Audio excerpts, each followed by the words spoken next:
До 12 години, як бачно, тут зібралося принаймні некалькі сотняў чалавек, якія зараз арганізаваны праз пешеходны пераход рухаюцца ў бок гарвыканкама. Так это третья акция супраць дэкрэта аб дармаедах у Берасці. Першыя дзве былі не самымі шматлікімі. Тут было ад 100 до 400 чалавек. У параўнанні з Гомлем, Віцебскам, Бабруйскам нашмат меней. Але па колькасці Берасці стала фактычна рэкордсменам, бо гэта трэці тыдзень запар, калі мясцовыя жыхары збіраюцца на акцыю супраць адмены гэтага дэкрэту.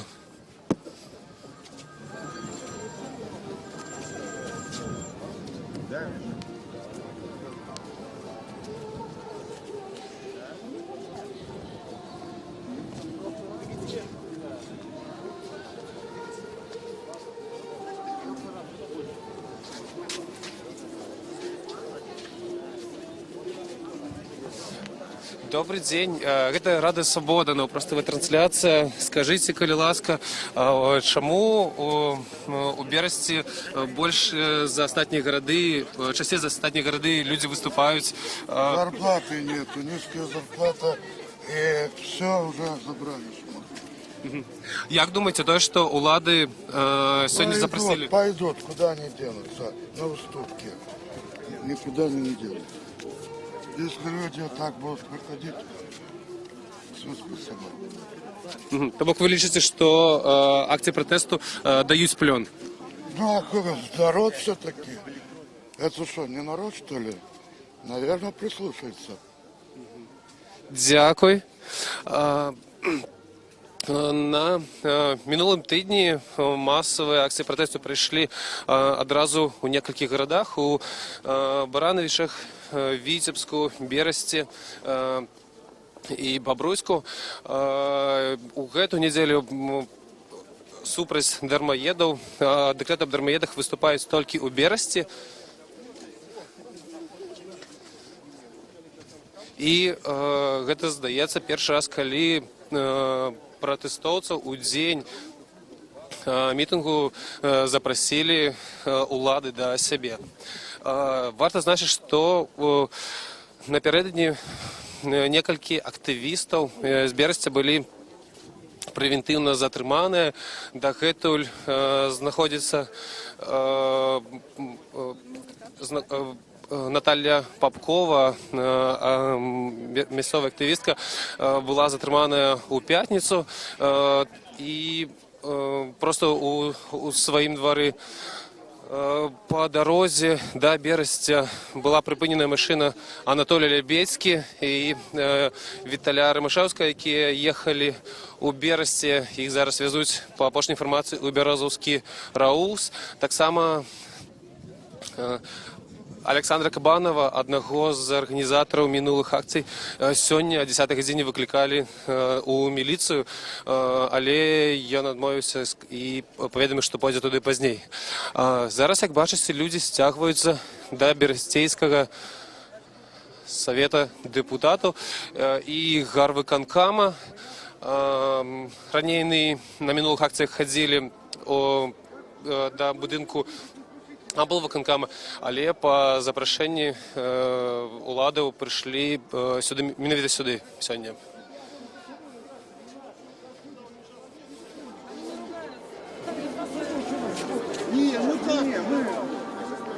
Як бачна, тут прысутнейшыя некалькі сотняў чалавек, складана сказаць, колькі дакладна. На папярэдніх акцыях таксама было ад 100 до 400.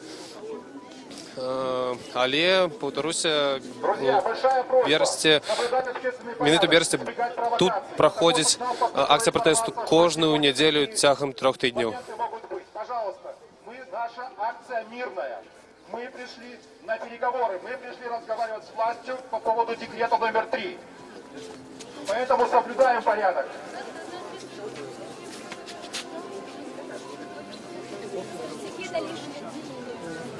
Сейчас мы ждем представителей исполкома, чтобы начать процесс переговоров.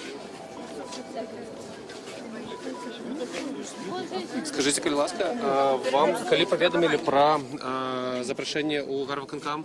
Вчера в районе 16 часов мне поступил звонок на мой мобильный телефон, и сегодня утром подтвердили встречу на 12:10. То бок гэта была ініцыятыва гарадскіх уладаў? Нет, это была инициатива наша. В пятницу я подал обращение о необходимости встречи с городским руководством по поводу обсуждения декрета номер 3, так как это вызывает бурную реакцию в нашем обществе, много недовольных. А ці вядома, з кім дакладна вы будете сустракацца? Я обращался на имя мэра города. Як вы лічыце вось такія рэгулярныя акцыі пратэсту супраць дэкрэту ў Берасці, ці могуць яны прывесці да... Все зависит, как будет сегодня развиваться ситуация.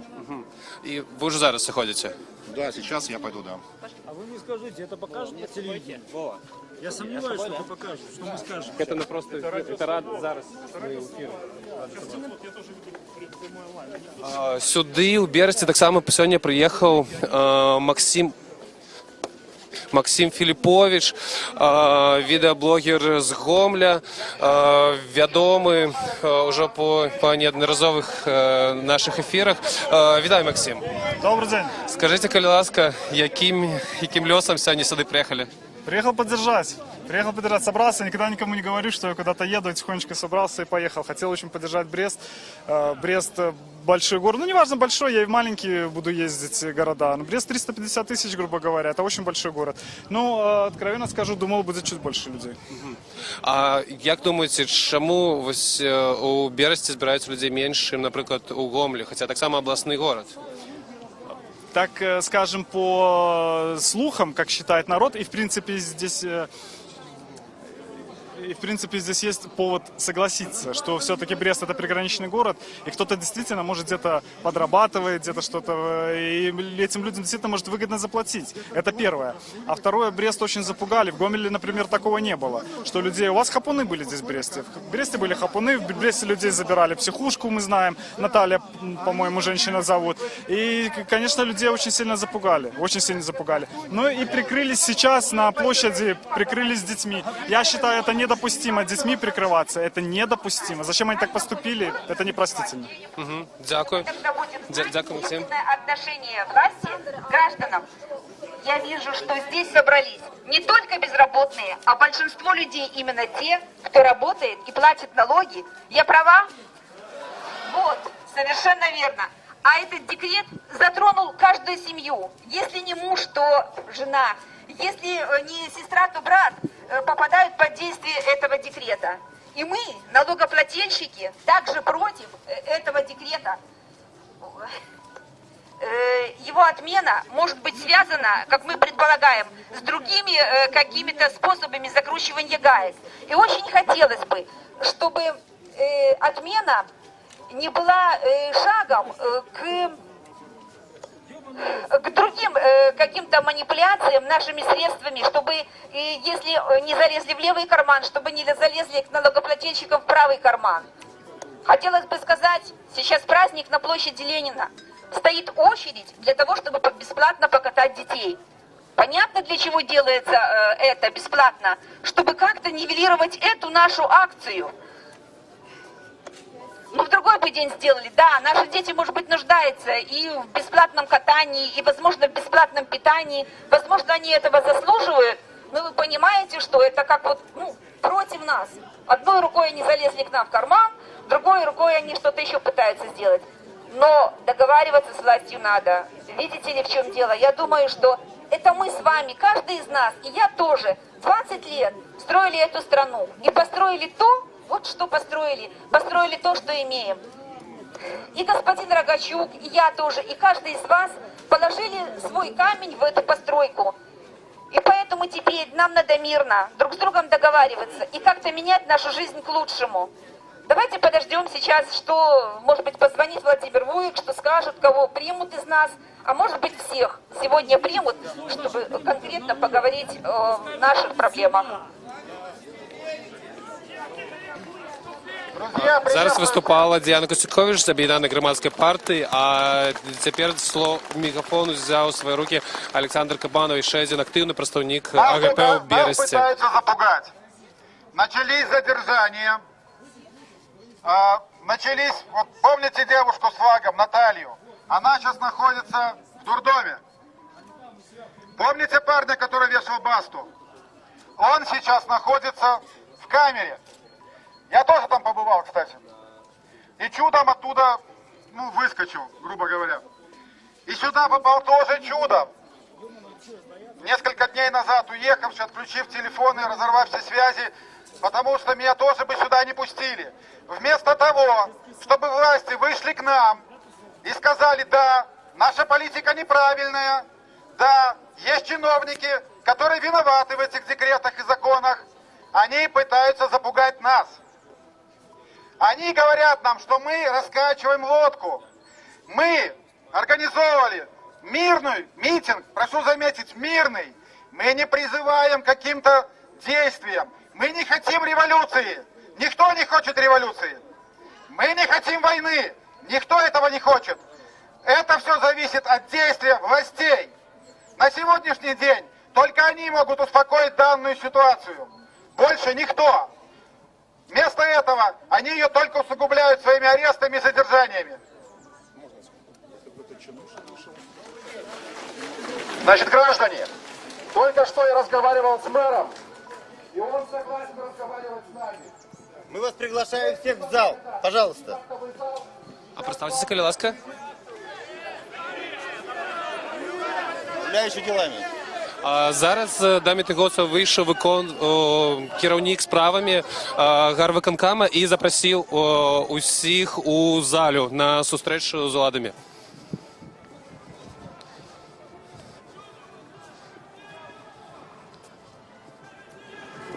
Але людзі неахвотна ідуць, выкрыкваюць лозунгі кшталту, што ты не паважаеш людзей, маўляў, трэба размаўляць з імі на плошчы. И видать по всем, что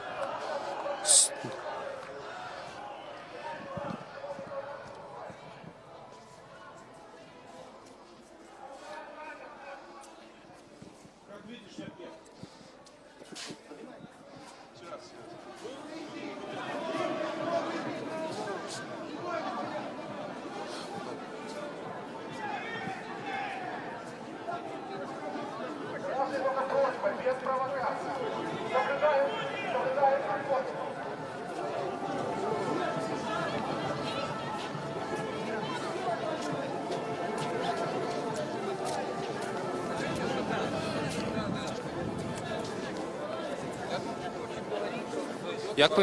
як сказав тільки що чиновник, він запрошує усіх жадаючых у залю побач з гарвыканкамам на сустрэчу, але людзі вельмі неадходна падыходзяць і відаць, што хочуць размаўляць з ім на плошчы. Ён прадставіўся як выконваючы абавязкі старшыні гарвыканкама Берасці.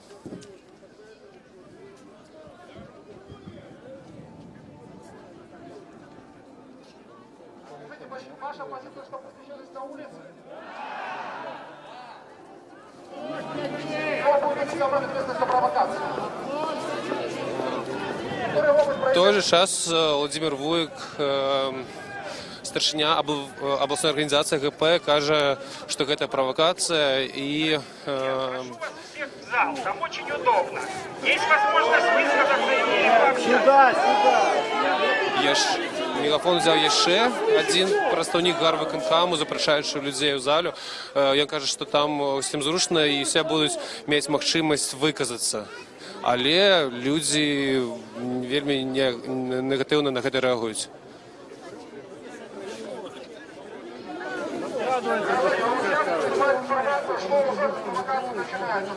Добрый день, это Радио Свобода, просто трансляция. Скажите, калі ласка, чаму люди не пагаджаюцца? Ну, я лічу тое, што калі усе войдуць у зал, напрыклад, там могуць быць, і міліцыянты, ці хто-небудзь яшчэ, ці выхад закроюць. Ну, в общем, провокацыя можа быць. Таму лепш на вуліцу, няхай, калі ён не баіцца народу, пускай выйдзе на... Вот, я не ведаю, хто гэта вон. Глядзіце, як ён актыўна правакуе. Я не ведаю, хто гэта. Я не ведаю, хто гэта. Вон ты. Здоровенный хлопец. Явно провокует. Мужики, не ходите. заходите в кабинеты к чиновникам, вытягиваете на улицу. А чего в кабинете? Что там делать? Скажіть, будь ласка, на чого чекаєте ви? Ці згодні розмовляти з владами? Представьтесь, откуда вы? Радіо Свобода, ну просто ви трансляція. 23-й год. Сам себя переизбирает у власти этот так называемый президент. Я всегда против него. Знаю многих родственников, знакомых, сослуживцев. Сейчас он на пенсии. Вот, подмял под себя парламент, правительство. Значит, Конституцию изменил в ноябре 96-го года.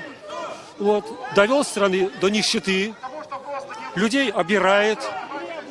В стране коррупция, гарант Конституции в кавычках этот.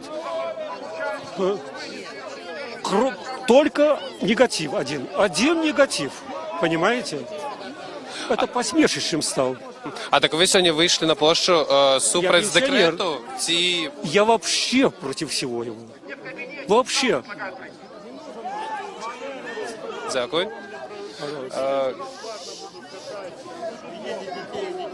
По вашим подсчетам.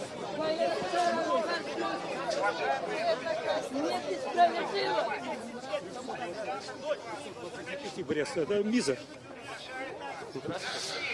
Люди притягують викрикувати на вулицю, а чиновник каже, що у залі є 315 місць з мікрофоном, і, мовляв, усі отримають можливість виказатися. Але люди... Люди не хотят. Многие стоят с плакатами «Баста» за то, что молодой человек на минулому тижні промоцевал такий плакат до облвиконкому, и он был затриманий и отримав и за административное порушение.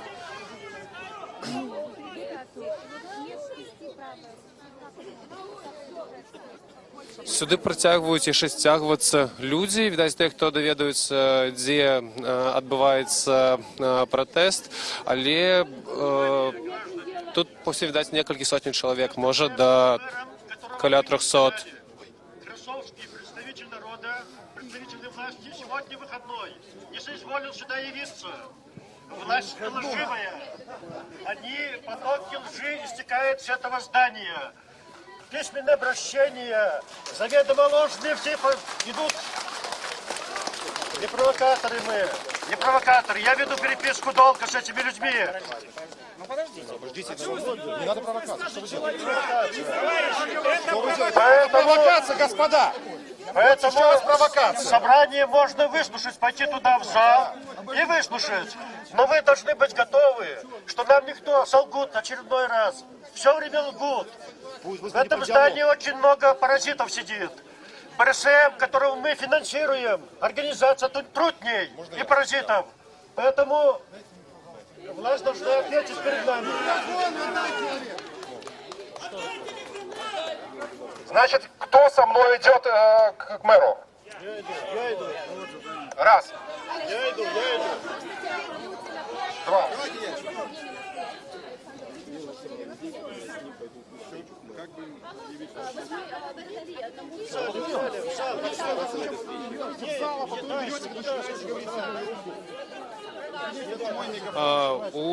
Зараз тут на пляцовці перед гарвиконкамом непорозуміння возникло.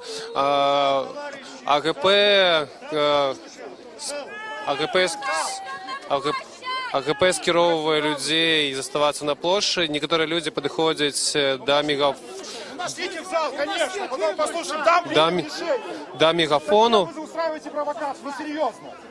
Нам же нужен диалог, не надо срывать акцию. Да вы не нарушайте.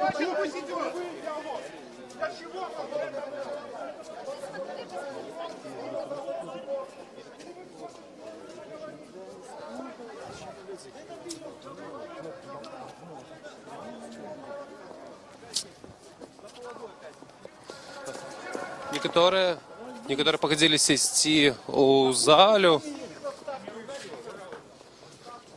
і зараз люди скеровуються сюди.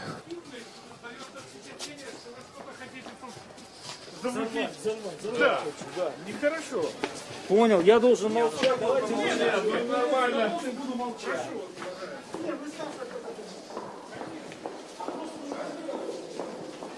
Ми заходимо зараз у актову залю Берестейського гарвыканкама. Як паведамілі чыноўнікі, які выйшлі да пратэстоўцаў, тут змяшчаецца 315 чалавек. Месца павінна хапіць усім, і там прадугледжаныя мікрафоны, каб людзі маглі выказацца. Ну, пра гэта, прынамсі, казалі чыноўнікі.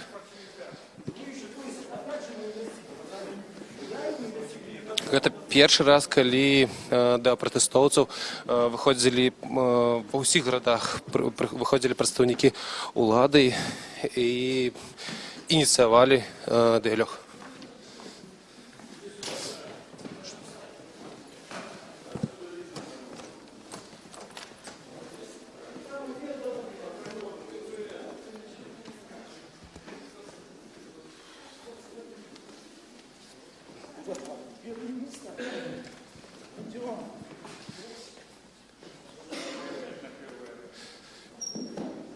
Пры гэтым адзінства сярод удзельнікаў мітынгу не было.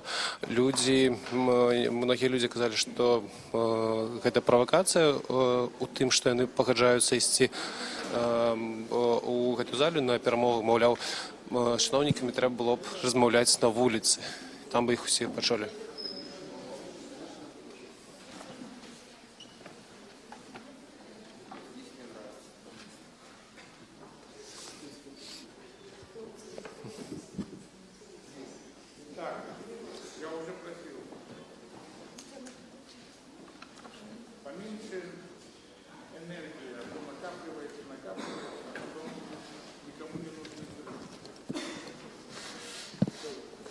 Пасля пачатку трэцяга па ліку маршу супраць дэкрэту аб дармаедстве, так званым, людзі перайшлі ад плошчы Леніна, дзе сёння арганізаванае гарадское свята з катаннямі дзяцей на конях і дзяжых цягніках, электрамабілях, да гарвыканкаму. Учора стала вядома, што Уладзіміру Вуйку, старшыню абласной арганізацыі АГП, патэлефанавалі з выканкаму і пагадзіліся на сустрэчу, якой ён дамагаўся перад гэтым.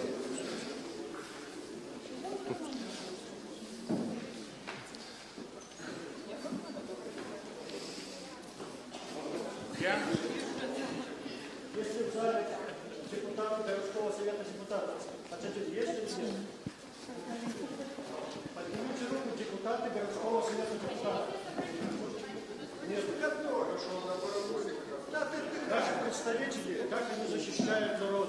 И выборы не состоялись в городской совет депутатов. Письменно обращались 10 раз к Красовскому. Сообщите результаты. Какие результаты? Один человек или два человека пришли на выборы. Нет такой информации. Ни с одним депутатом нельзя связаться. Брестский совет депутатов имеет право незаконное решение отменять городского совета исполкома. Не отменяет. Все коррупционные решения. Людзі працягваюць сцягвацца, але не памятаю, ці усе пратэстоўцы з вуліцы пагадзіліся сюды зайсці.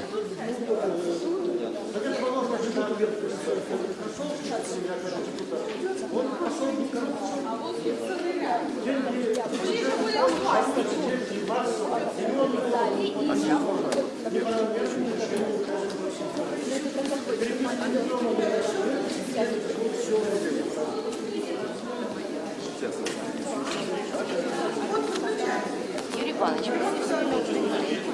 значит, есть огромная власть.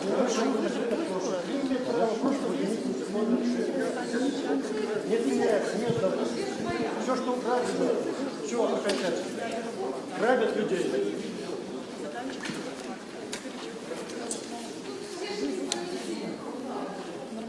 Это вот называется народная власть. Знаете, нет довольно.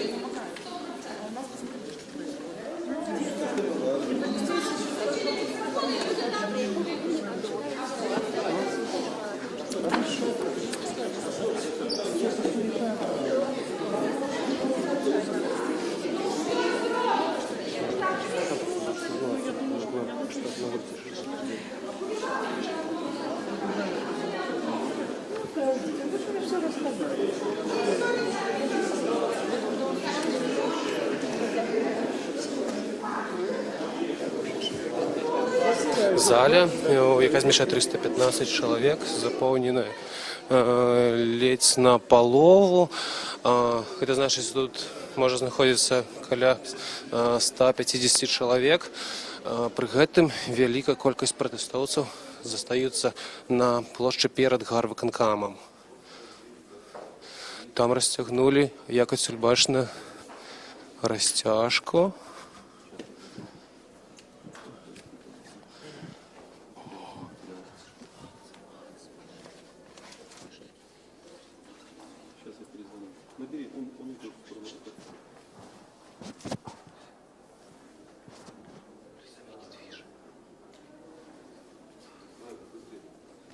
Там зараз адбываюцца невядомыя людзі у чорных масках, выйшлі з чорнымі сцягамі, відаць, анархісты. І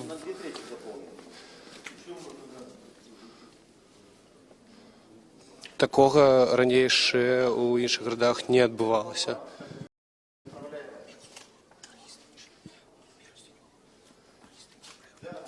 Прынамсі, у Берасці першы раз з'явіліся анархісты на падобнай акцыі.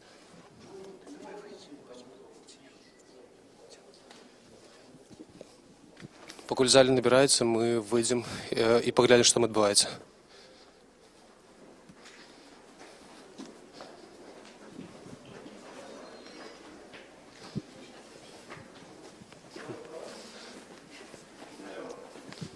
Скажите, пожалуйста, что тут зараз отбывается на площади? Сейчас отбывается то, чего мы опасались. Начинается провокация. Сейчас люди в масках, черным флагом перегородили дорогу возле горисполкома и сейчас выкрикивают лозунги и накаляют обстановку. Для них, наверное, важно, чтобы сейчас были беспорядки. И они нарушают вот именно тот наш мирный план, мир диалога, тот первого диалога, на который мы могли, и у нас есть желание, чтобы все-таки остановить действие этого декрета. Однако мы понимаем, что, значит, это выгодно не всем, значит, выгодно, чтобы эта ситуация не решалась для того, чтобы накалять обстановку. Значит, есть заинтересованные лица. Это не наши люди, да. Это не наши люди, это люди просто пришли, которые шли, присоединились к нашему шествию и подошли вот сюда. Это люди не Объединенной гражданской партии, никаких других структур. Это просто провокаторы. А зараз тут адбудзецца перамовы з уладамі, про які вы казали, что они принеслись из кабинета гарвыканкама в актовую залу. Конечно, да, потому что в актовом зале, во-первых, актовый зал рассчитан на 315 человек. Это цивилизованная обстановка. Мы там избегаем провокаций. У нас будет возможность задать вопросы, высказать свои требования, пожелания и начинать решать эти вопросы. Но, однако, то, что сейчас здесь происходит, конечно, ставит под угрозу срыв диалога. Эти люди просто срывают нам акцию. Я еще раз повторяю, что их интерес – это сорвать диалог. Дякую вялікі. Мы паглядзім, што адбываецца на плошчы перад гарвыканкамам на ўласныя вочы, і потым абавязкова вернемся ў залю, дзе улады праводзяць перамовы разам з пратэстоўцамі, людзьмі, якія выйшлі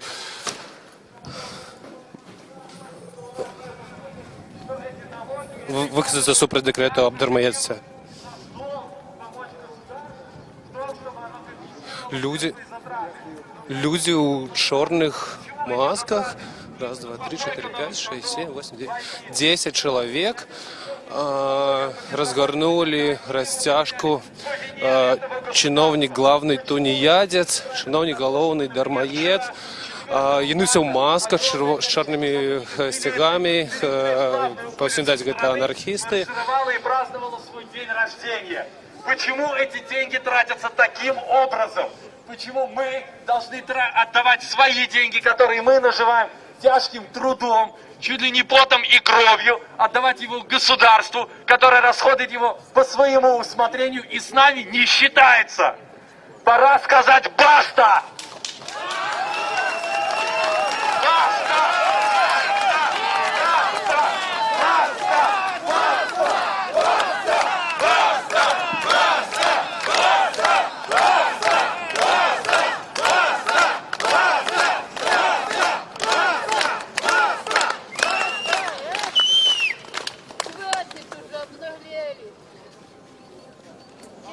Возможно, среди людей. Мы, как сторонники прямой демократии, сторонники, что все мы люди равны, все мы можем влиять на политику, на жизнь нашего общества. Призываем всех желающих свободный мегафон высказать свою позицию, что вы думаете о ситуации, рассказать, может, свою какую-то проблему о том, как вы потеряли работу, как вам, я не знаю, отказали в пособии или так далее.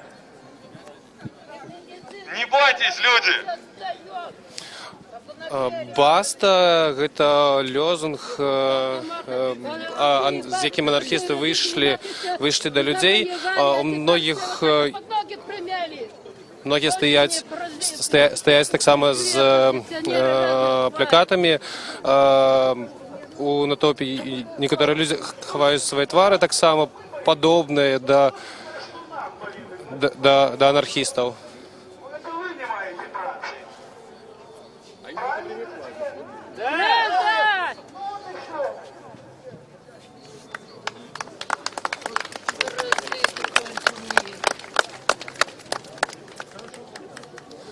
Бачна, што пратэст раздзеліўся на дзве часткі. Тых, хто пагадзіўся ісці на перамовы з уладамі у будынак выканкама. Государство очень любит говорить о том, что налоги – это наша обязанность, что мы должны ему их платить, чтобы оно якобы помогало нам обустраивать город. Да, Брест очень красивый город, но почему-то государство все время забывает о том, что мы свои налоги уже заплатили. Мы заплатили ему с каждого заработанного рубля. С каждого заработанного рубля, который мы зарабатываем на нашей тяжелой работе. С каждой покупки, с каждого товара, со всего, что мы покупаем, с каждой услуги, которую мы оплачиваем в этой стране, государство имеет свой процент. Оно забирает его либо в виде НДС, либо в виде подоходного налога с каждой нашей полученной зарплаты. И спрашивается, почему мы тогда что-то государству после этого должны, когда оно и так уже забрало у нас деньги, построило на эти деньги дворцы независимости, ледовые дворцы нашего мнения не спросило, и теперь просит, чтобы мы снова с ним поделились нашими тяжело заработанными деньгами. Скажите, где в этом логика? Она в этом есть вообще? Нету, именно.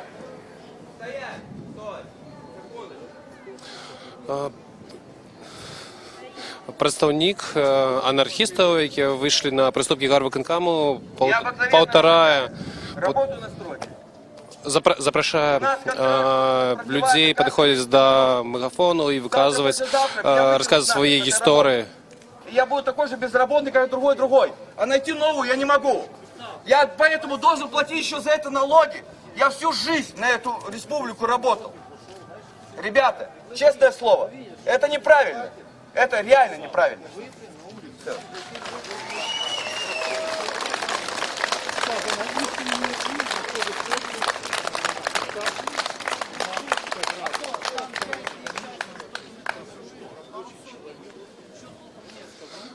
Падыходзяць да анархістаў, падыходзяць людзі і таксама заклікаюць пайсці ў залю, каб не раз'ядноўвацца і каб разам абмеркаваць далейшыя дзеянні,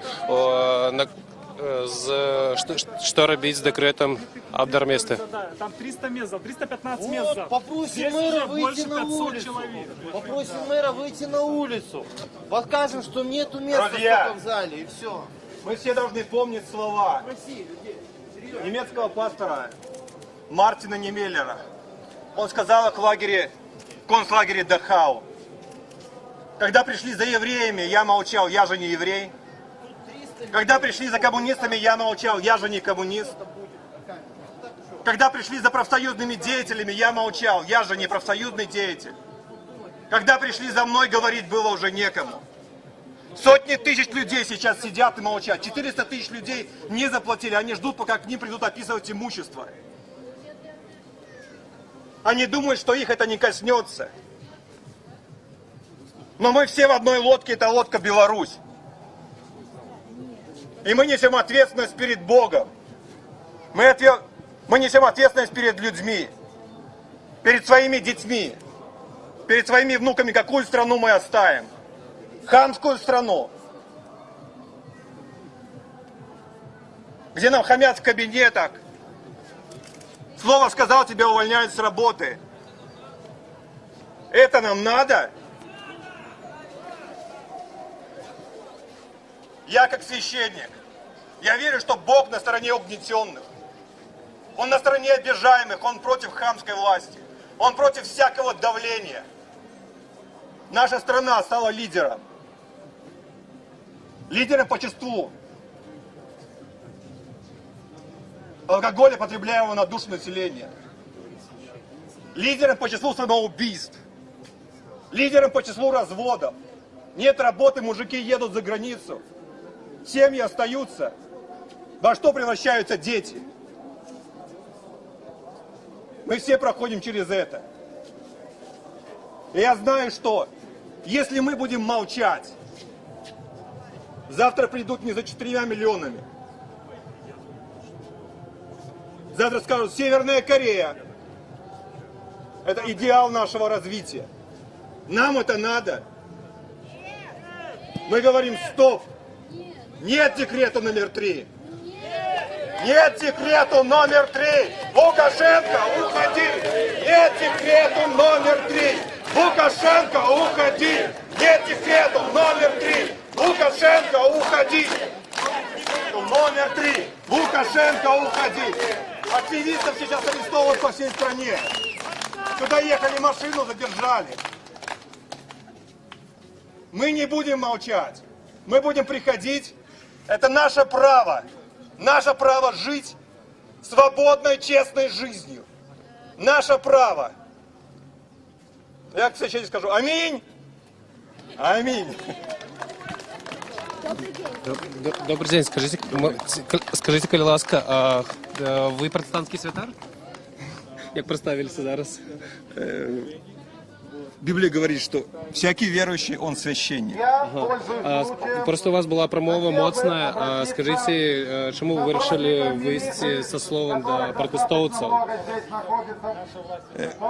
Церковь должна быть там, где угнетение.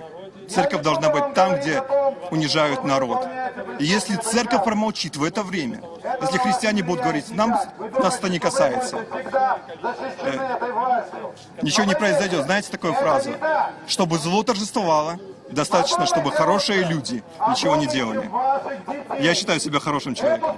Я должен что-то делать вместе со всеми. Дякую велике. Зараз до вольного мікрофону підходив чоловік, який представився як святар, і вельми моцну промову прочитав. У той же час как и мы. И вашим детям, у той же час частка людей застається у залі на перемог з владами, і зараз ми зробимо включення так само і оттуда. Почему я должен еще что-то? За что? За что? За что? Объясните, пожалуйста.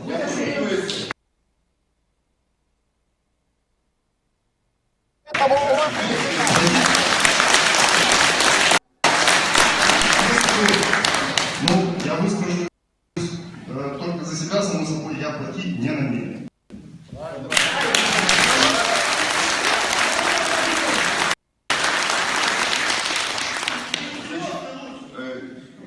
Я немножко обобщаю ваш вопрос. Он состоит в следующем. Зачем платить этот налог? Куда и кому вы? И куда этот налог идет? И где остальные налоги?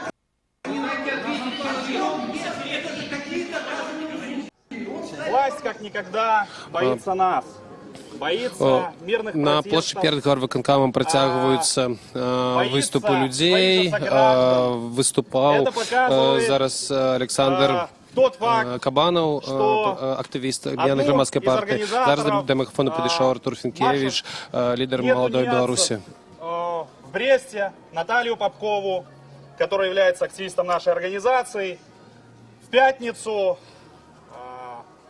возле дома абсолютно незаконно, жестко задержали и доставили в психбольницу. Сегодня из нас хотят сделать сумасшедших. Давайте вместе все сегодня скажем, что мы не сумасшедшие. Мы не сумасшедшие! Мы не сумасшедшие! Дорогие друзья, декрет номер 3 он абсолютно незаконный. Он нарушает наши конституционные права. Он нарушает все законы морали, все законы жизни. Нагадаю, сёння у Берсці праходзіць трэці па ліку марш недармаедаў. Людзі павінны былі сабрацца на плошчы Леніна, але па запрашэнню ўладаў прыйшлі да гарвыканкаму, і тут іх некаторыя пагадзіліся пайсці на перамовы з уладамі ў актавую залю выканкама, а астатнія застаюцца тут, патрабуючы ад уладаў размаўляць з імі на плошчы. Сегодня живут в Дроздах. И живут они там, припеваючи за наш с вами счет. І зараз ми знову зробимо включення з актової залі, де проходять зустрічі владів і протестовців. Дорогие друзья, Уточните вашу фразу, что значит проанализировать, что же это за категории. Это те категории, которые, как говорится, работают на себя. Как мы говорим, в этом плане крутятся. Это те категории, которые работают, используя наш приграничный статус города, которые прилагают максимум сил, чтобы самим выжить, семью прокормить и детей содержать. Это то, что наши люди крутятся в этом смысле, это очень хорошо. И то, что они деньги же остаются в стране, стараются кормить себя с людьми, это очень хорошо. Дай сказать. Вместе с тем возник естественный вопрос, что мы датируем образование, здравоохранение, а получается, что данная категория людей, пользуясь льготными тарифами, не участвует в системе данных финансирования. Вот отсюда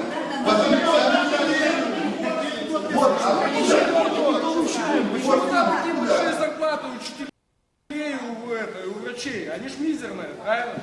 Да. А налоги Оппозиционером всю жизнь свою работал. На двух работах чаще всего. Ми знову вертаємося на площу перед гарвиконкамом у Бересті. Тут знаходиться пару сотень чоловік, може від 200 до 300. Це те, хто не пішов на перемову з уладами.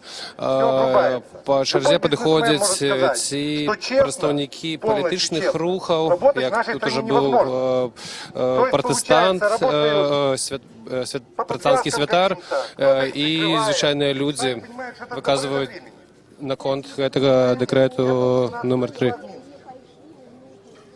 Верите, было страшно. Да и сейчас, в принципе, я прекрасно понимаю, что мне могут, так как Андрея, как Наташу, могут забрать. Но дело в том, мне надоело бояться. За это воевал мой дед, наверное. Кто мы? Есть у нас, в конце концов, самоуважение элементарное. Что говорят нам на работе? Зарплаты уменьшают, говорят, надо больше работать. Кто-нибудь из вас стал меньше работать? Нет.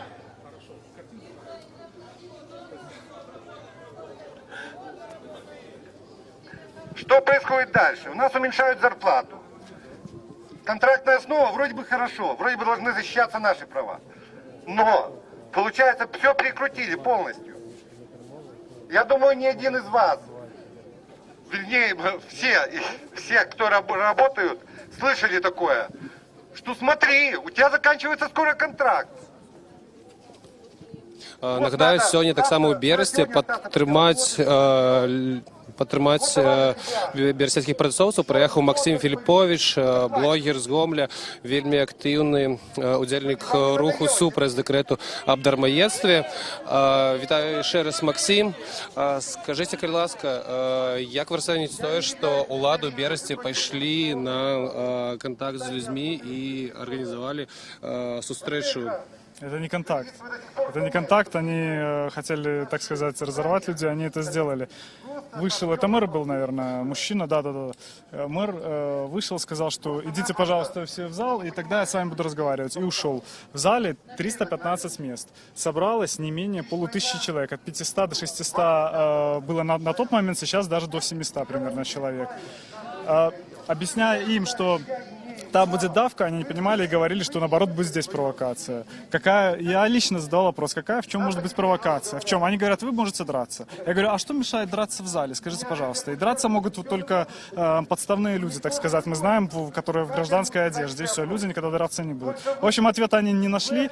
Говорили, причем доходило до смешного. Один отсюда тоже мужчина стоял, все время говорил, что вот тишина полная, все молчат. Тишина, он говорит, провокация, провокация, ни с того ни с сего кричать начинает. То есть они уже не знают, куда людей загнать, что делать.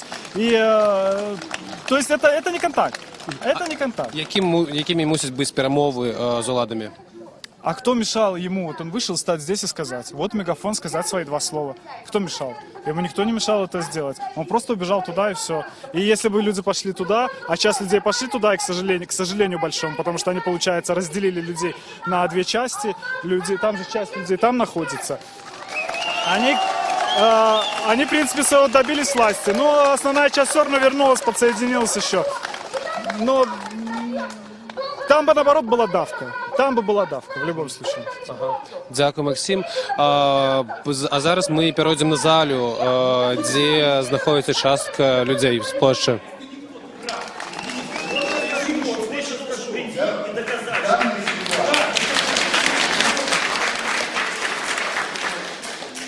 В данной ситуации я готов подписаться под каждым вашим словом.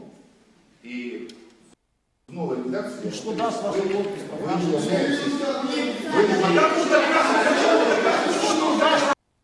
Новой редакции... Сегодня вы другого поставили. Декрет сам по себе... Александр Степанович. Сам по себе декрет очень сырой. Я же вам говорю, как оно есть. Зачем вы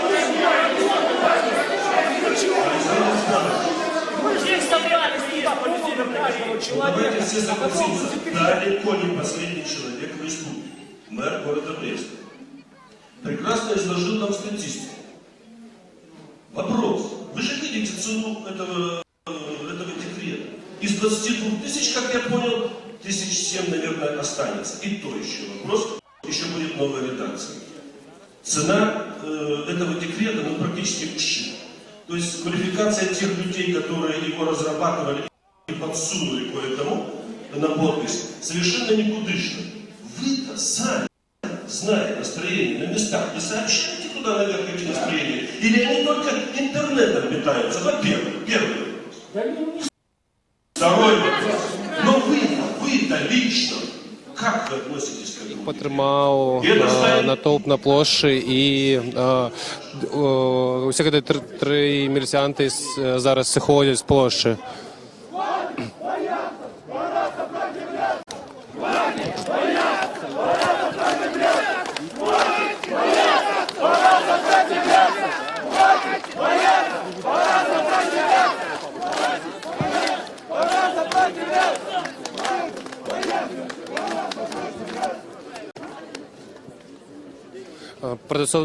Протестовці оживилися після того, як міліціянти поспробували, навіть тільки поспробували підійти, як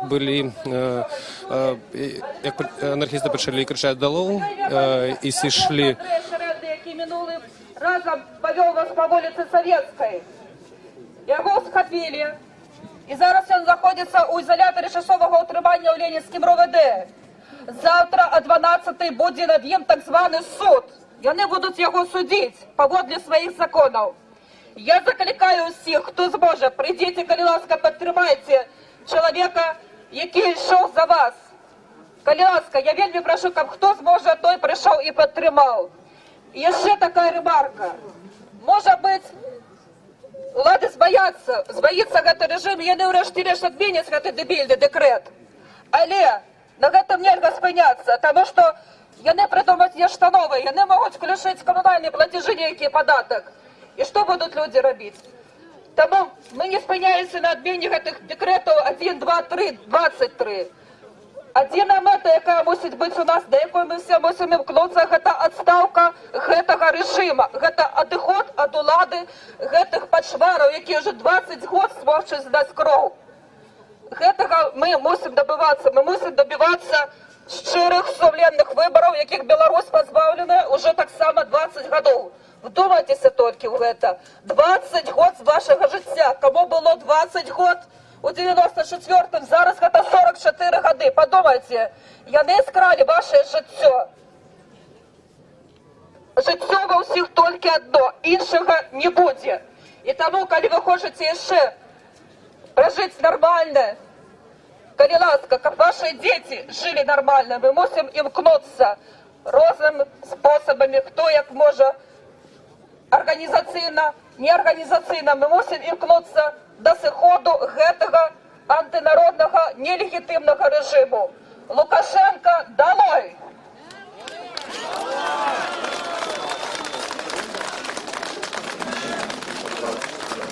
На данный момент в экономике занято 171,5 тысячи человек. То есть мы реально 3,5 тысячи мест потеряли. Хотя идет процесс это постоянный.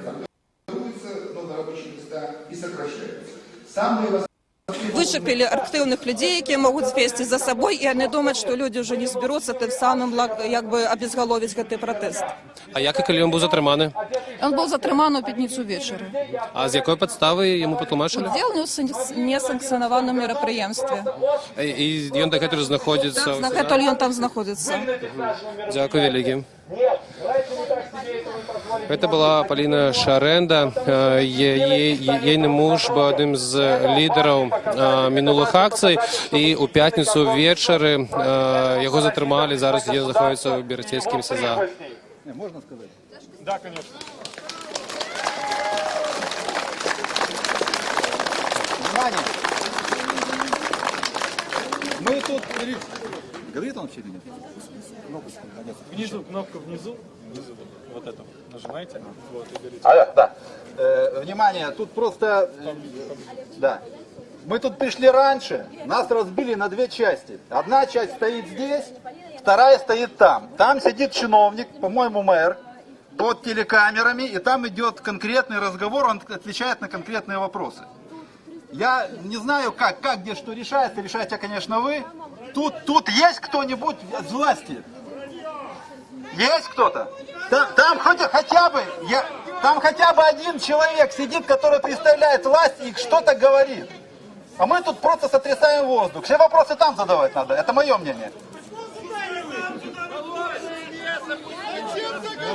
Я не знаю, нас просто разбили на две части, я это хочу сказать. Ви були у залі? Ага, скажіть, будь ласка, що там, ці заповнення цілком, і що там відбувається, ці слухаються правди влади людей? Ну, я думаю, да, потому что мне позвонили мои товарищи, да, я сейчас вышел сюда.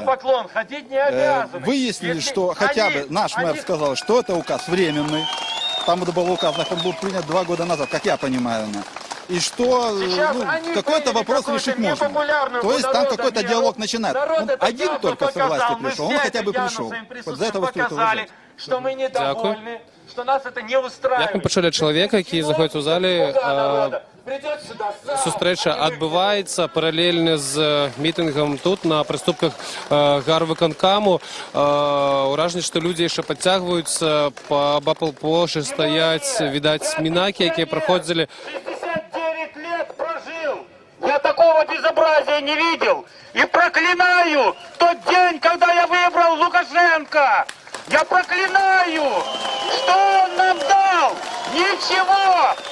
На пенсии 235 рублей я не могу прожить. Ни лекарства взять, ничего. Я больной сейчас человек. Дорогие мои, сейчас моего друга, он живет в доме в частном, обложили, милиция, обложили, он не может сюда прийти, все знают его, Пашу, и сказали, мы посадим тебя. Вот, как и всех остальных задержали по пути сюда, и прочих задержали, женщину в психбольницу. Я не исключаю, может быть, и меня сейчас подойдут, там ОМОНовцы стоят. вот, в Гражданском, и подойдут и меня заберут. Пожалуйста, спасибо вам за внимание. Граждане, есть предложение выйти на Советскую улицу, пройти по ней маршем и выйти к ЦУМу. Да. Все за, поднимите руки, кто согласен. Тогда двигаемся за баннером. Там же еще люди.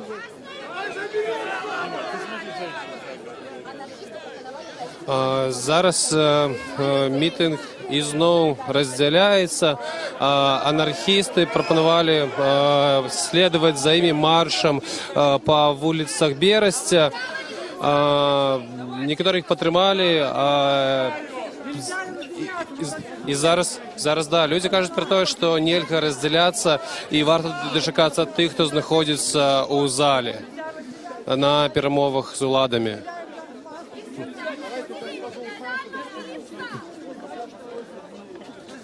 А зараз паглядзім, што адбываецца ў зале ў гэтую хвіліну.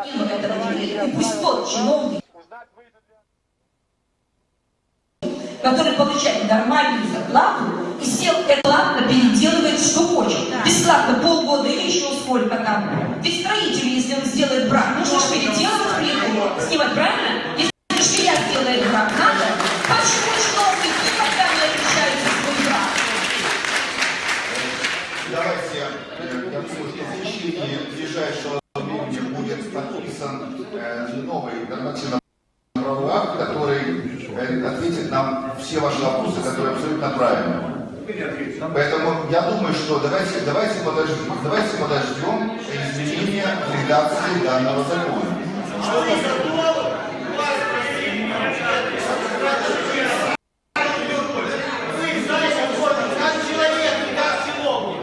Хорошо, отвечаю. Прямо только да или нет? Я за справедливость.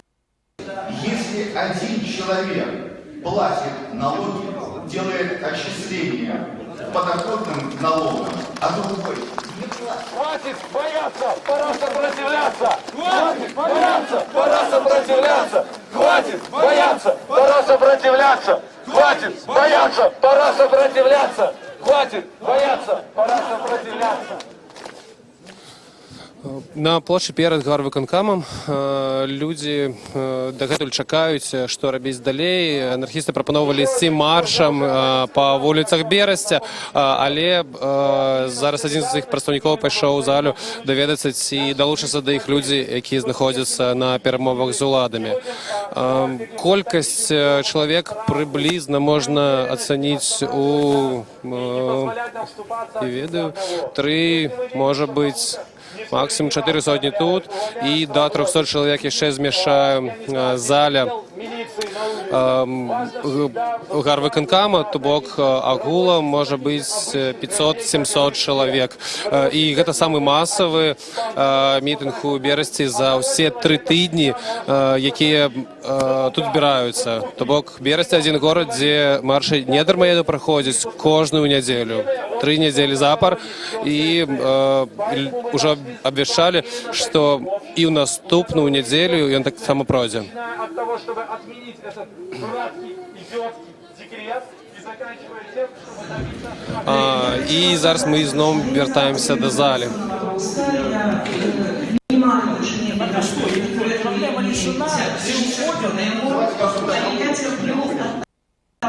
Это пришел человек, пройдемся. Люди, які затримали за те, що вони задали питання. За те, що вони були супротив этого закона. Что женщину поместили в психиатрию, вы знаете? Я хочу просить вас, Александр Степанович, зараз вызволить, терминово вызволить Шаренду Андрея и Наталью, яка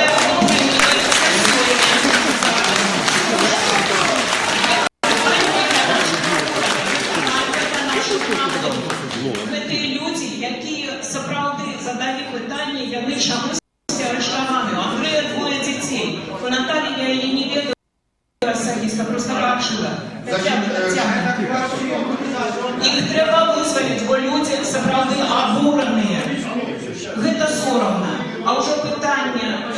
я хотела на зараз сказать, что мы бы повинны были принять резолюцию, отменить миново этот декрет, сделать мораторий, что угодно, и вызволить людей, яких арештовывают, яких не пускают на эти исходы. Это ласка, это будет по-людски. Значит, я услышал, что касается Шаренды, да, Шаренды? Аренда Попкова в психиатрической больнице. В пятницу задержана. Милиции. Значит, давайте так. Что касается психиатрической лечебницы, здесь это дело настолько интимное, что я не знаю подробностей. Нас возобновляется карательная что касается Шаренды, да, в отношении его Ленинский РОВД составил административный протокол. В отношении его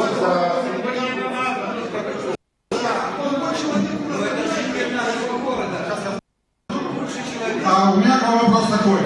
Меня в 7 часов утра задержит милиция за нарушение... Образование, хорошую специальность. Они не могут найти работу, потому что ее нет. А если она и есть, то она очень маленькая зарплата. Даже человек, который отучился, к примеру, 6 лет, не пойдет работать за те самые 300 рублей. Что эти 300 рублей? Я хотел сказать то, что нам нужно объединиться и сказать им нет, чтобы они больше никогда не лазили в наши кошельки. Наш кошелек — это наш кошелек. Мы заработали эти деньги честным трудом. И даже посмотреть, вот, ни в одной стране мира нет налога на тунеядство. Там безработные есть и очень много, но там нет такого налога. Там относятся к безработным уважительно. По крайней мере, не то, что у нас. Наше действие — это солидарность, поддерживать друг друга.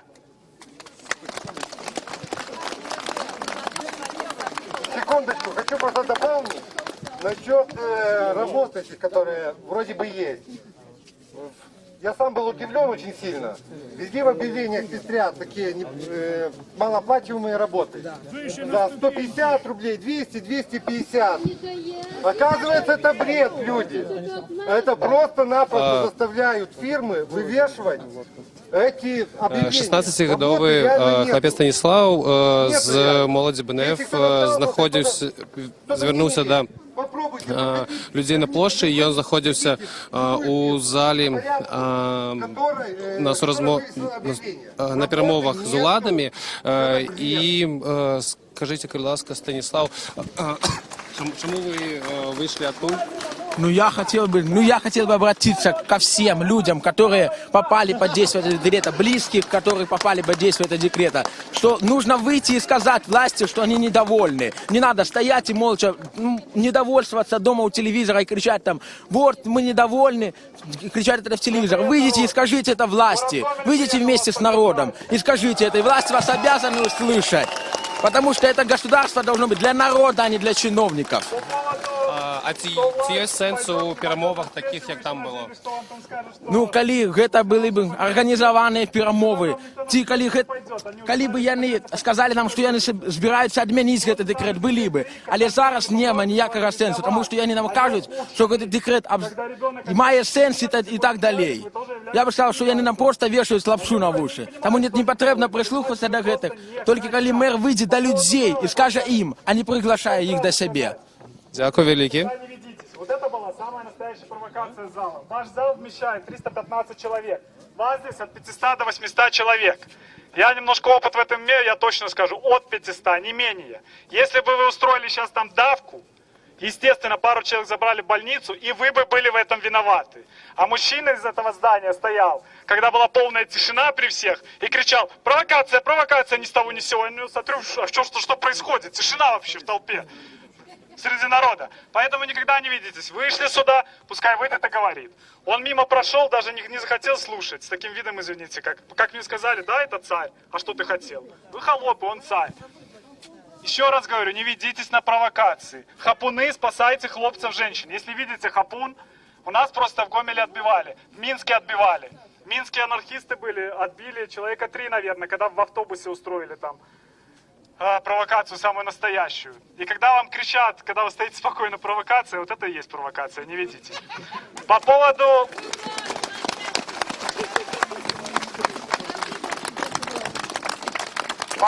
поддержки. важно друг друга поддерживать, не отстраняться, быть вместе, спасать друг друга. Быть всегда вместе, не отстраняться от мелких проблем. Вы видели, как мы в Гомеле сейчас организуемся? Происходит какой-то суд, мы собираем людей, приходит по 120 уже человек. Следующие суды будут приходить по 300 человек, по 500 человек. То есть распространяете информацию, где-то кого-то забрали. Вот у вас Наталья, по-моему, да, психбольница? Или как называется это учреждение? Ну, неважно, как оно называется, там страшно. И неизвестно, что еще вкалывают сейчас. Я писал, опять же, в соцсетях. Ребятки, девчатки, почему не собрались? Вы простите меня, почему? Надо собраться. Никто же не говорит какое-то беззаконие делать. Беззаконие никто никогда не призывал делать. Если кто-то говорит, что творится беззаконие и вы бьетесь, вы видите, простой народ никогда не будет биться от того, что он голодный. Простой народ просит, чтобы его не трогали, нарушали его права. Все, Гомель с вами, по возможности всегда будем у вас. Держитесь друг за друга!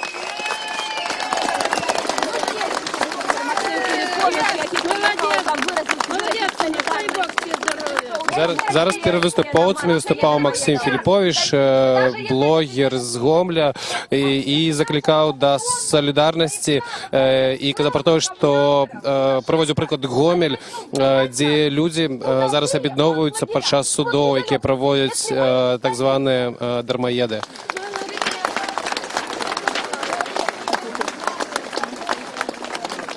Итак, сограждане, все неравнодушные, люди, которые были в зале. Вы обозначили очень важную тему для города. Это уплата фирм платежей в фонд социальной защиты населения. Вы абсолютно подняли очень важную тему. Есть какая большая проблема. И эта проблема, между прочим, она касается тех, кто особенно работает сейчас на заработках, так называемых. Когда человек не уплачивает фонд социальной защиты населения платежи, и ему не идет страховой стаж. Я вам скажу, что это очень большая проблема, особенно для выезда. Вот эти мелкие фирмы, швейные, околошвейные и так далее, они не платят фонд. Мы сейчас с этим боремся. И люди имеют трудовой стаж, но не имеют страхового стажа. Это очень большую проблему мы подняли. И скажу так, 20 лет страхового стажа надо для начисления пенсии. И теперь, чтобы определенным категориям надо заработать эту пенсию, по возрасту, надо четко иметь, фирма его платит взносы или не платит. Мы сейчас этим занимаемся, и в Бресте эта проблема есть. Я вам говорю, это люди потом просто будут пострадавшие. Это очень большая проблема. И она, если на то пошло, она даже еще важнее, чем главный момент.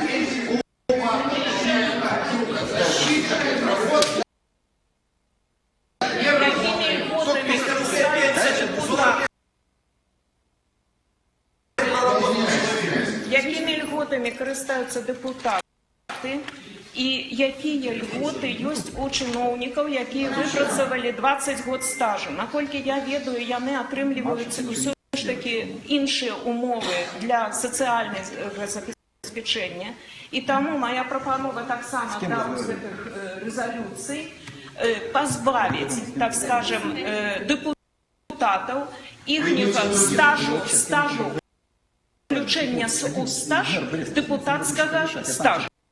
І ось тоді все буде добре, тоді у них включаться мозги, і вони почнуть працювати.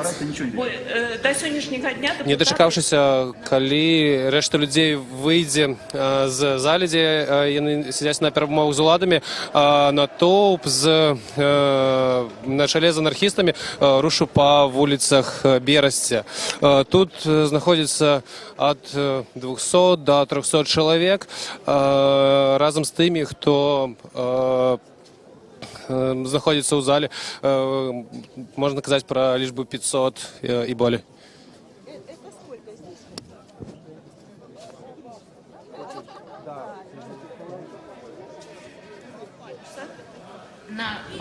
Але калегі паказваюць, што ў зале адбываюцца цікавыя падзеі, таму вяртаемся туды. Як ты там їх називаєш? Касается наших депутатов горсовета, вам кстати информация. У нас все должны депутаты горсовета на общественных началах. Они, депутаты горсовета, зарплату не получают, никто не получает зарплату. Только председатель городского совета депутатов. Один человек у нас, как председатель горсовета, все депутаты не получают зарплату. Вот что дело. А это вы имеете в виду депутатов парламента. Я это не дам. И все же. И все же. Да, пожалуйста. Уважаемый мэр города Бреста, я хочу вам довести, почему вы не знаете тех проблем, которые возникают в этом Бресте. А вот почему. Потому что согласно решению Брестского горисполкома провести массовое мероприятие в форме пикета можно в парке только воинов-интернационалистов или на стадионе за решеткой, где собак выгуливают. И ни одна из ваших чиновников туда не приходит, за исключением работников милиции, с которыми надо заключить еще договор на обеспечение порядка. И вот мы здесь, вы видите, люди мирные собрания проводим. И мы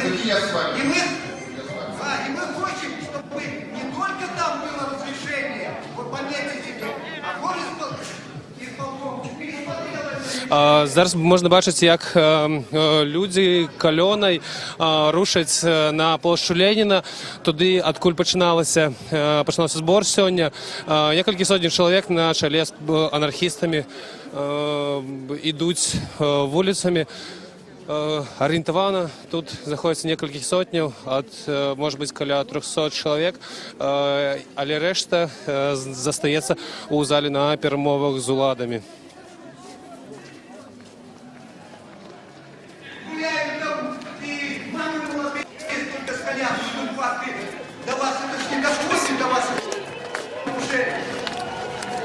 Самая главная проблема города Бреста – это проблема, на самом деле, создания новых рабочих мест, это поддержание свободы. Все мы эти проблемы знаем. О свободе слова, свобода выражения, за которую Наталью Попкову помещают в психиатрическую больницу. Значит, давайте так. Что касается психиатрических этих моментов, это настолько интимная тема, давайте не будем. Значит, давайте разберемся. Что касается... Это очень сложная тема. Проходить свято, організоване владами, з гучною музикою, і протестовці рушать до центру. Яны перекрили рух на пішохідний переход. Незрозуміло, ці сигналять про свою незгоду, ці підтримуючи. З обох боків вулицю утворається корок. Принаймні, один бок – це каля 200 метрів автомобілів. І вже кілька хвилин люди з площі тягнуться до центру Берестя маршем.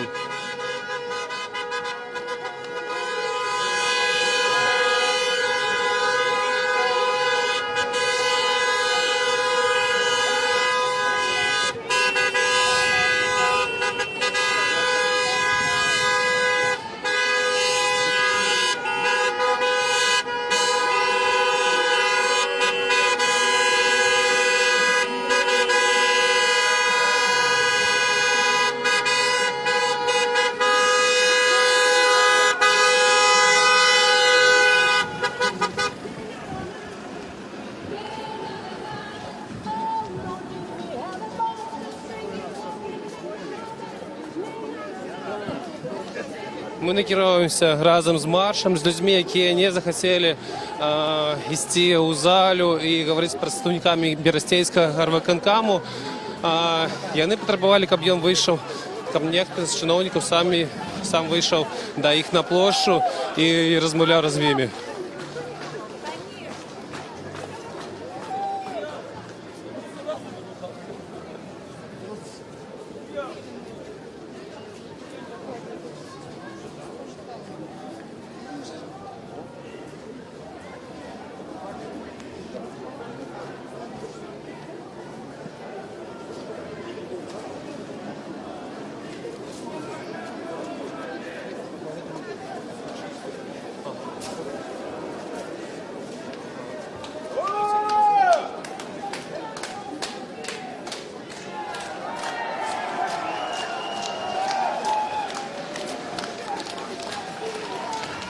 Тут заканчивается пешеходная зона, и люди гуртуются на узком тротуаре.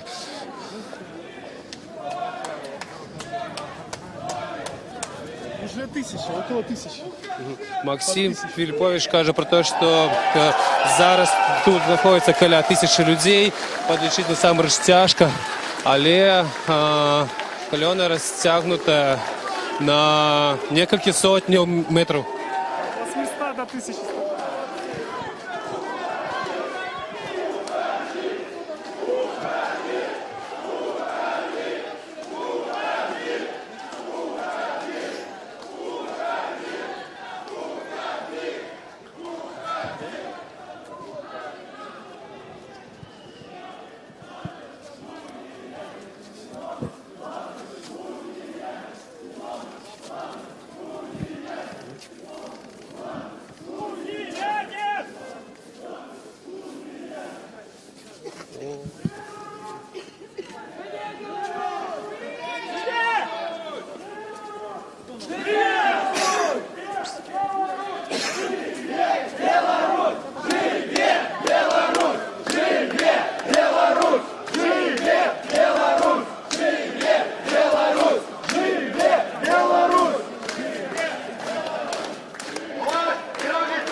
Анархисты стали организаторами этого марша, задают и лозунги, и маршрут руху.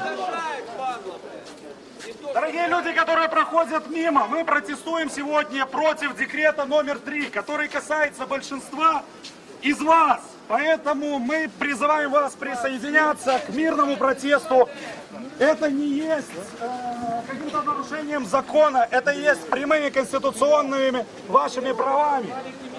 Отстаивать свои права — это не есть нарушать закон. Даже в нашей стране.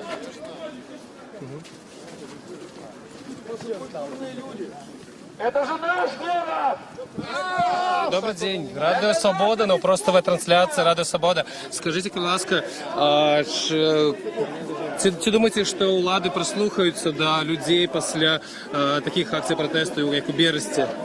Так, їм потрібно щось робити, але вони не можуть вже дати задню, бо розуміють, що коли дадуть задній ход, їм вже, вони самі собі, не ведаю, як це сформулювати, вони більше прислухаються 25 соковика, коли у Мінську буде вельми шмат з регіону під'їжджати, так само з Мінську вийде.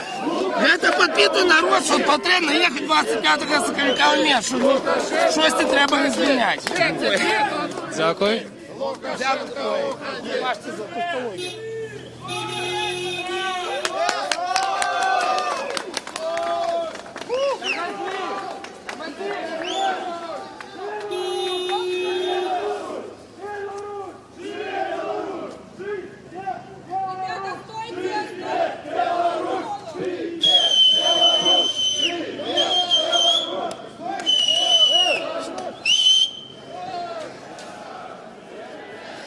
Колона розтягнулася, і зараз голова колони буде чекати решту людей, щоб вони підтягнулися. Максим Філіпович, коли ми зустріли по дорозі, каже, що до маршу долучаються люди, і що тут вже йде від 800 до 1000 чоловік.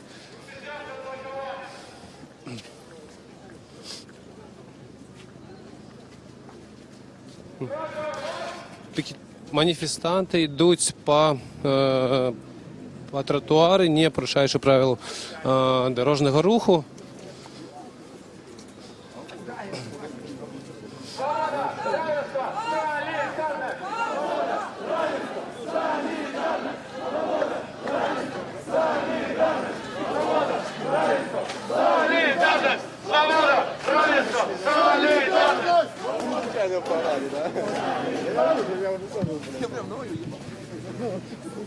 Добрый день. Это Рада Свобода, но просто трансляция. Скажите, это первая ваша берестейская, удел берестейской акции, вы уже заходили ранее? Ну так, да, первым. Ага. Скажите, а вы сами дармоедцы, просто за солидарность до людей? Поки що ні, но Максима може бути в хуткім часі. Поки що ні, но я солидарен з этими людьми, потому что так жить в зале нельзя. Это просто, это декрет, и не только это не кижах, это немагчимо да уявить с головой. Это что-то страшное, это некое рабство, натурально. Дякую. У марші йдуть люди, так само люди з дітьми.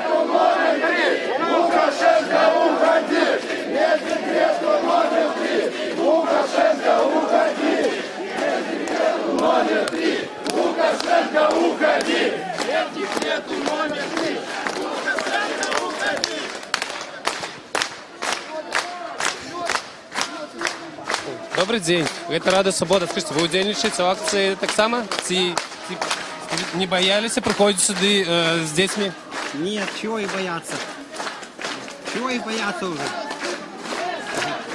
А чему вы решили выйти сегодня? Декрет, это просто полный бред.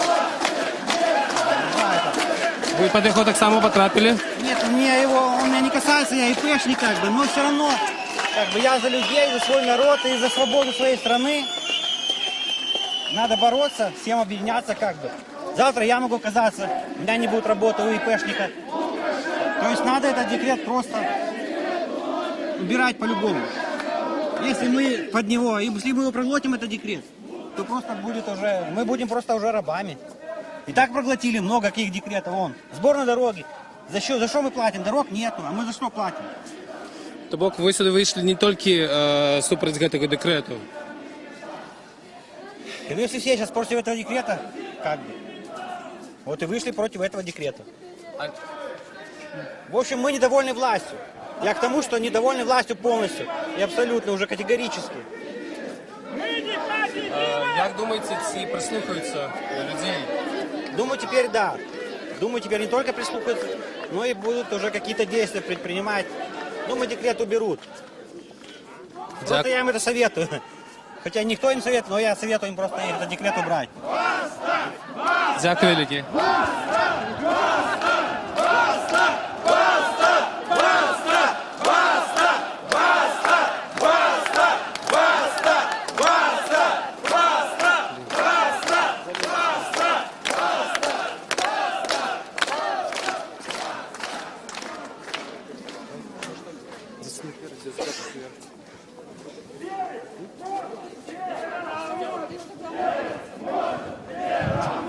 Мы вышли на улицу Советскую, головную пешеходную улицу Берестя.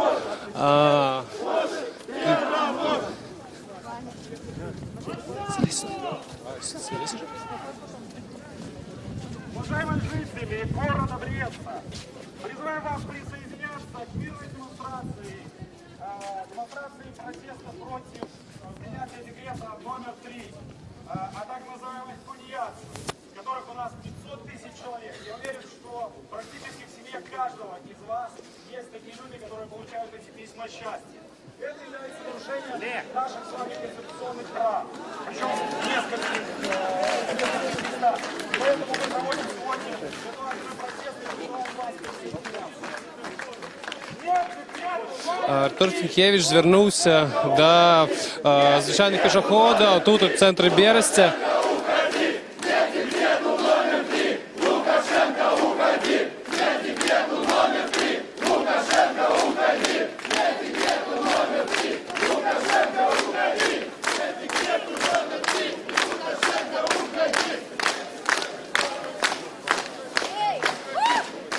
Людей явно поболело.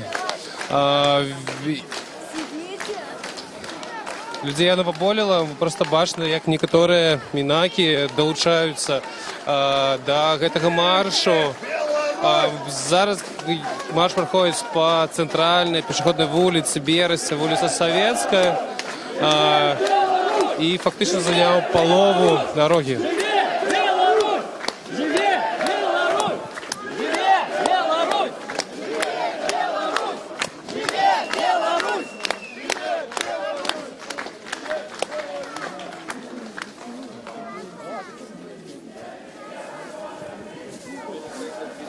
Сёння ў Берсці цёпла, на вуліцы вельмі шмат людзей. Выходны дзень. У маршы шмат людзей ідзе з дзецьмі, з колясками. Настоящая самоорганизация. Вот люди самоорганизовались, когда уже ушли оттуда. Там чиновники голову задурили, поэтому растерялся народ. Реально растерялись с этими залами, с этим разбродом. Потом самоорганизовались. Молодцы, я горжусь. Я серьезно говорю, молодцы. Брест я просто не ожидал. Вот, молодцы. Максим, так ці назіраєте, что людей становится более? Больше прямо во время того, как мы сейчас идем, люди прям нарастают волной. Ну же видно, вы посмотрите, там ни конца, ни края. И вширь укрепляется толпа, то есть плотно становится много людей. И в длину тут уже все перевалило далеко за 1000. Очень много присоединилось людей, потому что мало было информации. Люди не все умеют владеть, пользоваться интернетом. Очень было мало информации. Как видите, распространение информации прямо на улице очень хорошо действует. Присоединилось огромное количество людей. Молодцы. Дякую, Максим. Мы працягваем ісці разом з маршем по вулице Советской.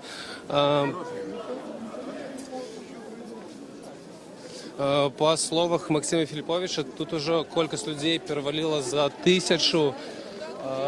Зараз на чырвонае святло пераходзяць дорогу. Многие долучаются просто с улицы.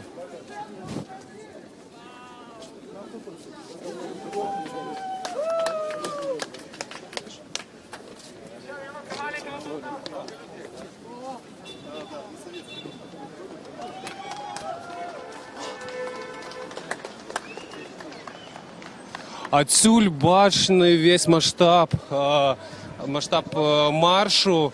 Сапраўды шмат людзей, яны расцягнуліся па ўсёй вуліцы, гэта толькі частка, іншыя чакаюць іх на супрацьлеглым баку.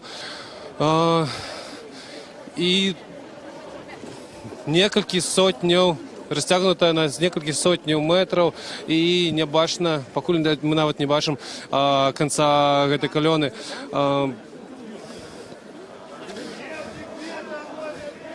Акцыя праходзіць вельмі пазітыўным рэчышчы, спакойна, не відаць, нідзе не відаць міліцыі, людзей не правакуюць, яны просто рухаюцца па пешаходнай вуліцы.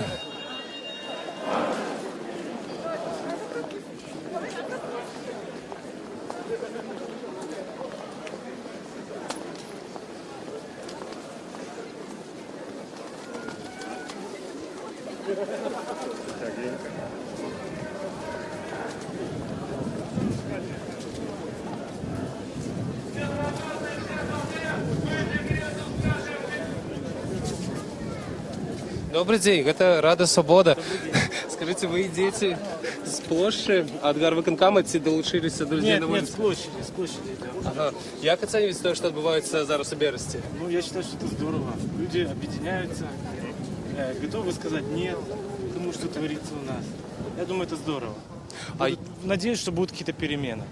Як лічыць, якімі павінны быць рухі наступныя і ўладаў, і людзей пасля гэтых ужо трэцяй акцыі пратэсту ў Берасці?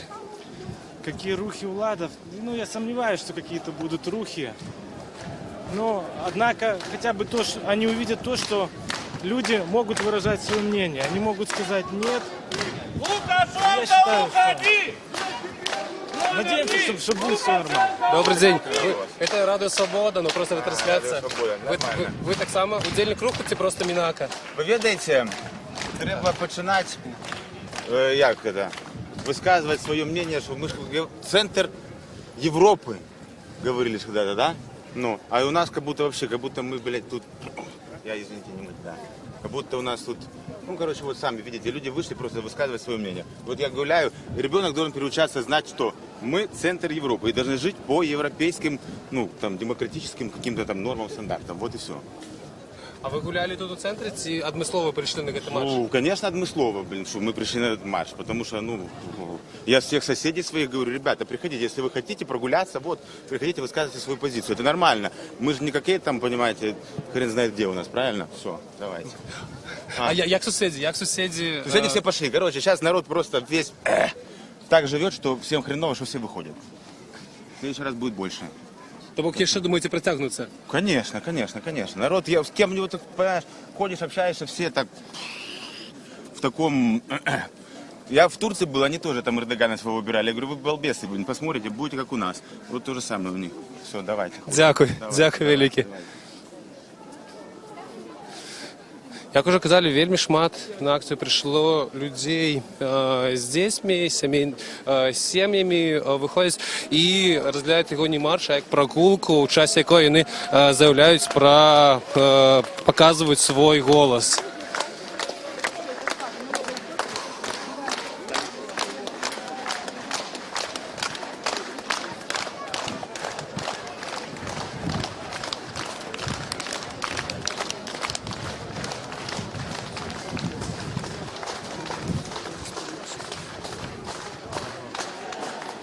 Зараз ми приходимо до одного з центральних месцаў кінотэатр Беларусь. У мінулы раз на гэтым месцы спыніліся пратэстоўцы, але зараз марш працягвае рушыцца.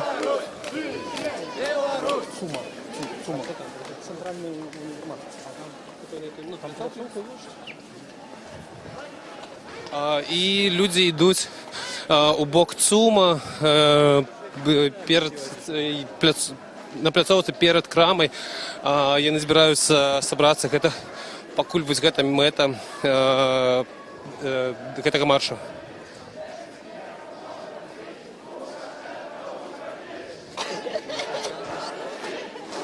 Добрый день. Ой, наш аніматор не захацеў з намі размаўляць.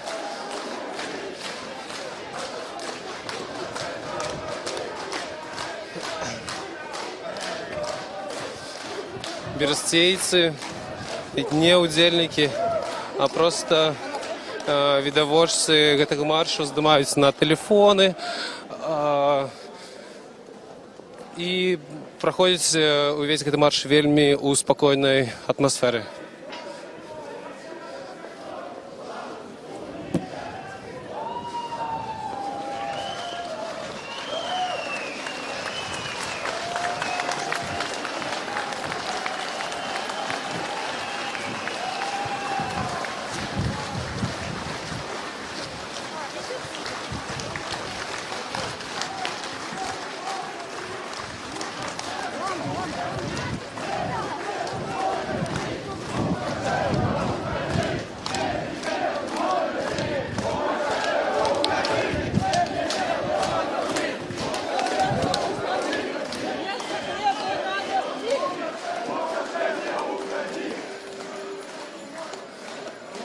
У галаве калоны ідуць анархісты, яны узначалілі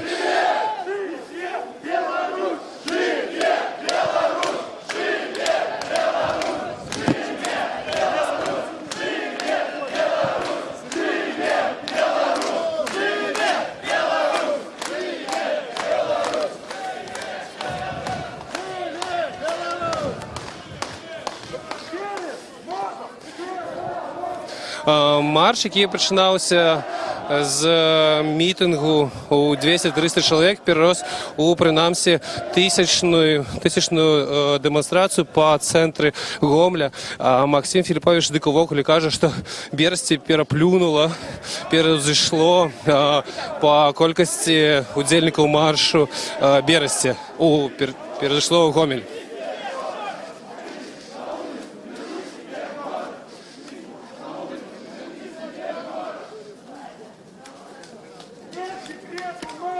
Прычым першапачаткова арганізатарамі выступала аб'яднаная грамадская партыя, але яе прадстаўнікі пайшлі на перамовы з уладамі ў залю.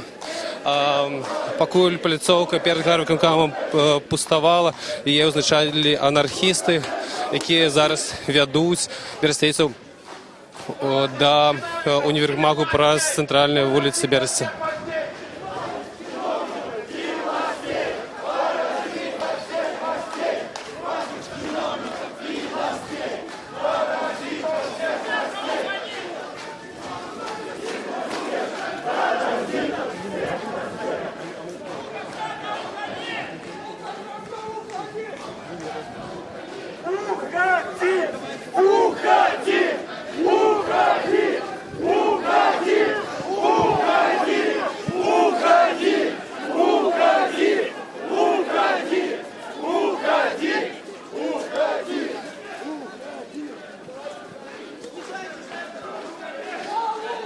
Зараз паспрабуем паглядзець то, як далёка расцягнулася калёна з пратэстоўцамі. Сапраўды іх проста ў некалькі разоў болей, чым было на плошчы перад гарвыканкамам.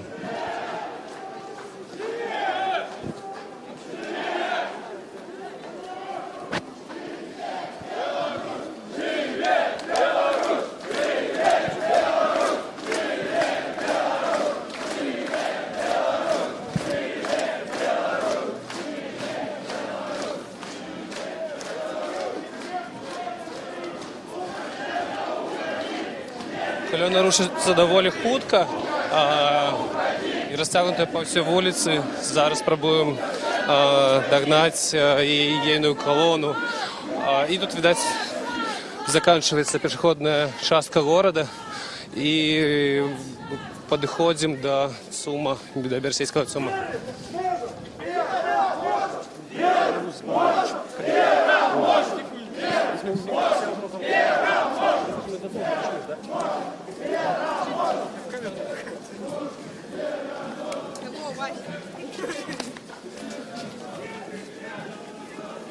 Лукашенко, уходи!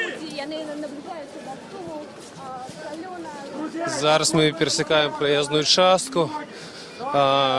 Видать. Немножечко погукаем солидарность, поскольку это касается всех нас. Солидарность! Солидарность! Солидарность! Солидарность! Солидарность! Солидарность!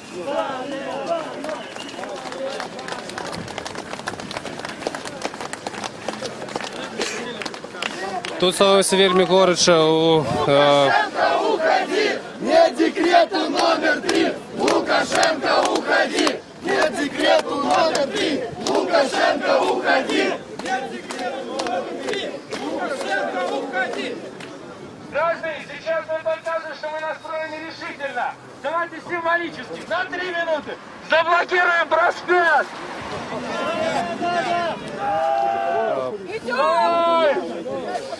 Анархісты прапаноўвалі заблакаваць праспект, але не ўсе згодныя з такой ідэяй. Відаць,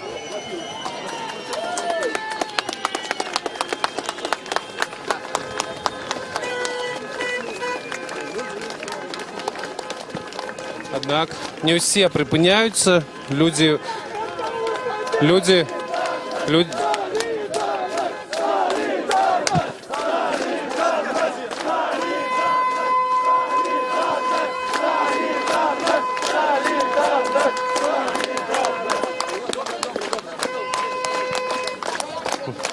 Лукашенко, уходи!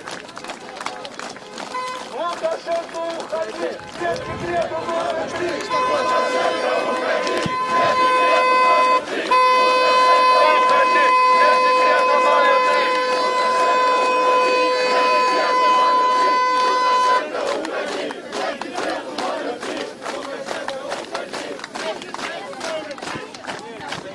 Наше решение! Самоуправление! Наше решение! Самоуправление! анархісты стаяць проста пасярод праспекту у Берасці, наўмысна перакрыўшы аўтамабільны рух. Я думаю, надо дать за машину проехать.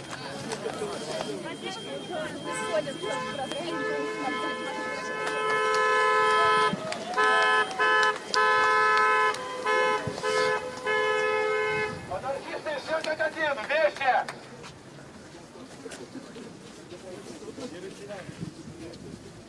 Не ўсе ведаюць, што тут адбываецца. Некаторыя людзі падыходзяць і пытаюць, супраць чаго пратэстуюць гэтыя людзі, і кажуць, што ўвогуле нічога падобнага не бачылі ў Берасці.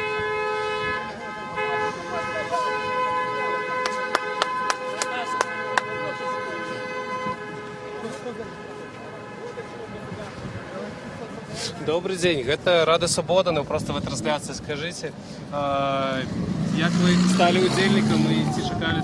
А мне уже это все надоело еще с 90-х годов. Все к этому и шло. С С 90-х годов они начали уже душить и потихоньку до этого доходили. Вот и все. Вот мне ответ весь. Я вообще не собираюсь не платить, вообще, как говорится, ну, вообще не хочу. Як оцінюєте те, що відбувається зараз? Правильно делают, правильно делают. Давно пора. А ви так само йшли з цим маршем? Ці долучилися з вулиці? И был внутри, там, и на улице был. Послушал 5 минут и сделал вывод, что слушать это все болтовня, пустозвон. Вот и все. Так что... Ви лічите, що не варто було йти? Не, можно было сходить, послушать. Ну, это обычно, как по телевизору говорят, разводят всех по частям, а потом будут всех душить по отдельности. Извините, все. Дякую.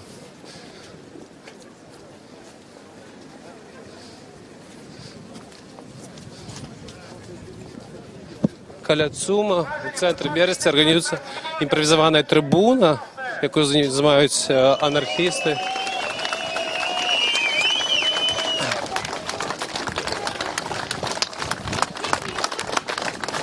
На самом деле мы все очень рады и горды быть среди вас, о том, что мы все не боимся, готовы сказать то, что мы не согласны. Я вас всех приглашаю приходить на эти акции снова и приглашаю вас приходить 25 марта в Минск, приезжать тоже. Мы будем добиваться отмены декрета, и там уже можем принять какие-то новые порядок действий, и что мы будем делать дальше. Потому что важно показать и важно добиться этого. Потому что если мы сегодня уступим, завтра придумают что-нибудь новое. Важно показать, что мы готовы бороться за всех нас.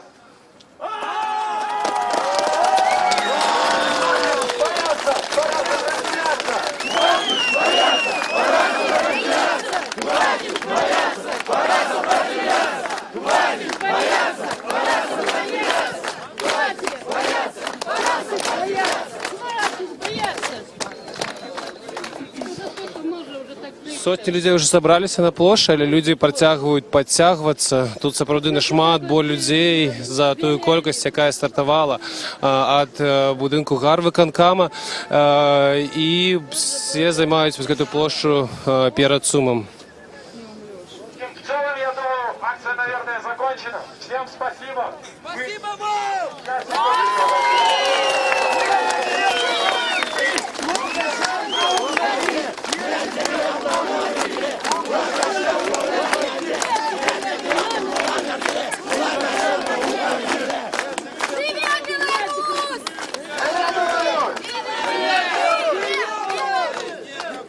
Я хочу объявить еще маленький анонс. В следующую субботу, 11 числа, в городе Пинск будет точно такая же акция. По возможности, все, кто смогут подъехать, давайте приедем в город Пинск и поддержим людей, которые будут на этой акции. Передавайте, пожалуйста, это всем своим друзьям, знакомым. Только так мы можем сопротивляться нынешней политике властей. Давайте поддержим человека, который находится в психбольнице. И так его затянут на дня. Вопрос о задержанным, которых... По несправедливости задержали. По поводу задержанных, нам пообещали, что их сегодня должны отпустить. Если сегодня этого не будет, значит завтра мы сможем подойти к той же лечебнице и к зданию Ленинского РОВД и потребовать, чтобы освободили людей.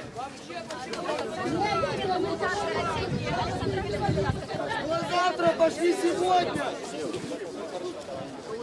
Надо, чтобы показали, что... Граждане, когда будете расходиться, следите один за одним, потому что наверняка сотрудники в штатском находятся в толпе и попытаются задержать самых активных, трусливо, как они это любят всегда. Так что помогайте, отбивайте, не бойтесь.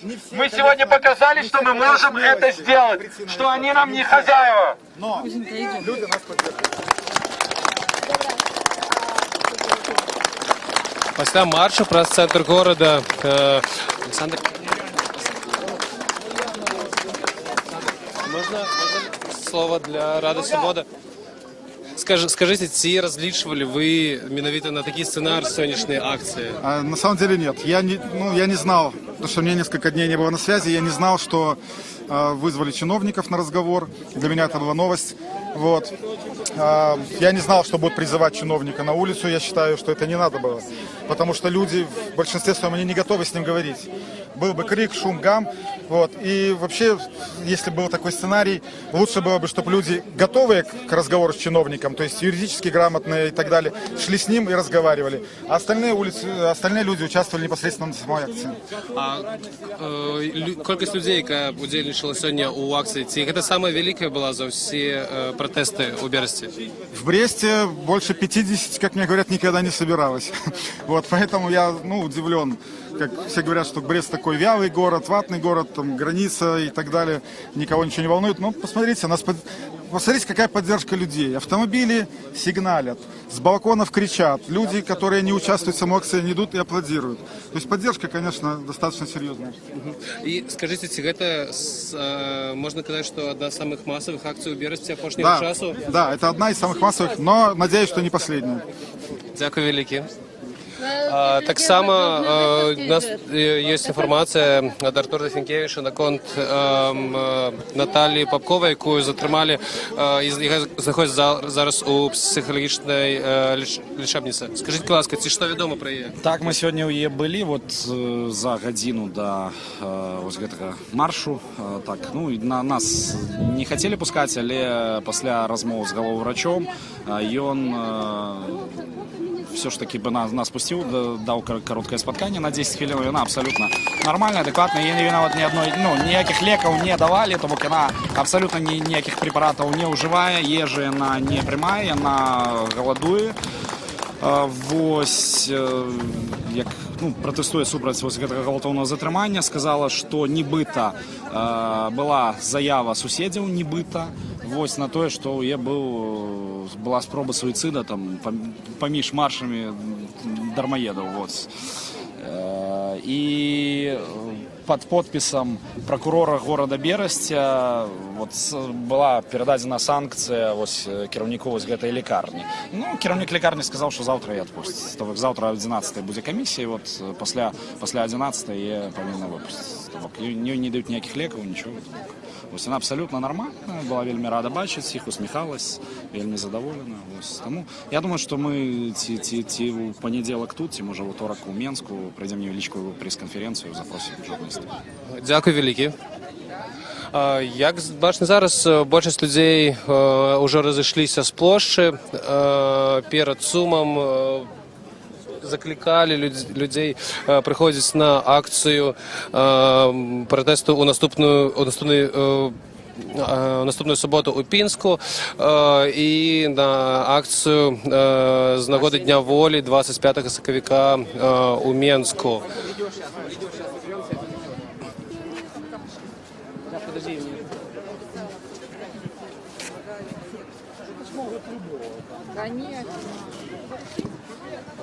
Так само у Бересті приїхав Миколай Черновус, молодший з Барановича. Скажіть, коли ласка, ці часто вам доводилось удзельнічаць у акціях протесту у Бересті, і ці чакали ви, що столько людей выйдет сегодня? В Бресте мне не приходилось участвовать в акциях протеста, потому что, наверное, Брест был какой-то такой тихий, спокойный город, где все было... Моя хата с краю, все добро. По предыдущей акции я смотрел по интернету, я видел, что люди были, но это была буквально небольшая масса людей. На сегодняшний день я вижу, что народ недоволен и протест нарастает. И людей становится все больше и больше, присоединяются все больше и больше. И когда мы сегодня шли по улицам Бреста, нам аплодировали и нас поддерживали люди, которые не принимали участие в этой акции. А як ви лічите, чому людей выходит все больше и больше? Я считаю, что их достает вот эта власть. Система, которая была построена еще в 90-х годах, она дает о себе знать сейчас. И уже каждый белорус начинает эту систему на себе чувствовать. Она не улучшает положение людей, она ухудшает. А паколькі вы ў Барановичах жывяце, ці, скажыце, у рэгіёнах таксама ёсць гэтай крытычнай масы, і людзі готовыя выходзіць на массовые акции протесту? У нас было 26 числа, у нас была акция протеста в городе Барановичи. Собралось примерно 300-400 человек, и я думаю, что эти акции будут продолжаться. Власть надо менять. Не только декрет номер 3. Декрет номер 3 – это следствие. Есть проблема. Проблема – это существующая власть, которая не смотрит на людей. Она смотрит только на себя, на свои какие-то интересы. Дякую великий, Миколай. Дякую вам.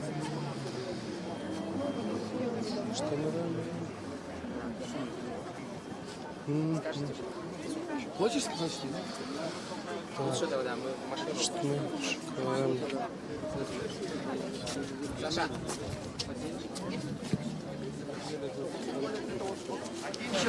Вон люди без маски, которые стоят. Да вот они могут не подойти.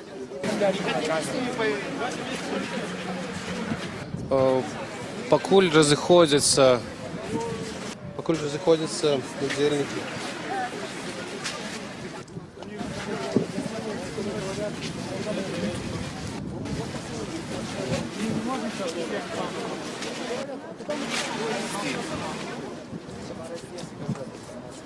Будет Республика Беларусь в Российской Федерации. Так же, как, например, Татарстан и все. Татарстан, Башкирия, они там К сожалению, опоздал, мы так добирались тяжкие.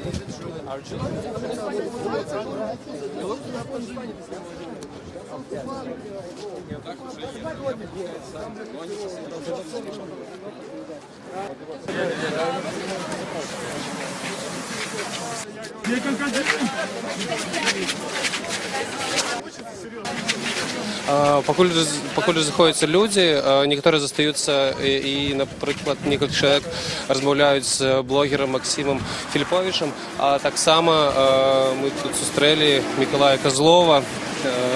Добрый день, скажите, пожалуйста, вы адмыслова приехали? Да, мы ехали, у нас получилась очень такая длинная, продолжительная поездка. Мы ехали с лидерами правоцентристской коалиции, это Анатолий Лебедько, Виталий Римашевский, Ольга Ковалькова. У нас остановила милиция, якобы под предлогом, что в машине перебиты номера. Значит, собственно говоря, особо не скрывая, тянули время, насколько это возможно, сопровождали всех. Вот, значит, ну вот такая ситуация, пришлось ехать на перекладных. Значит, первыми уехали Анатолий с Виталием Римашевским, Анатолий Лебедько. Их опять остановили, и сейчас они находятся в Березовском РУВД. Все это незаконно. Мне удалось проехать, но, к сожалению, пока я сюда добирался на перекладных, получилось, что вот успел к самому окончанию. Ну ничего, я посмотрел, мне... Люди были, в общем-то, как-то так позитивно более-менее прошло, я надеюсь. Ну, вот. А у регионы еще плануете далее выезжать? Чему вас некоторые агитуют приезжать в Минск, а некоторые, наоборот, разъезжаются по региональных городах? Ну, я считаю, что мы должны быть солидарны.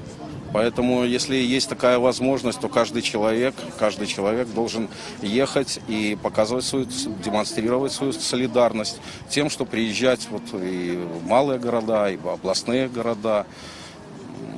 Я считаю, что мы должны быть вместе, насколько это возможно.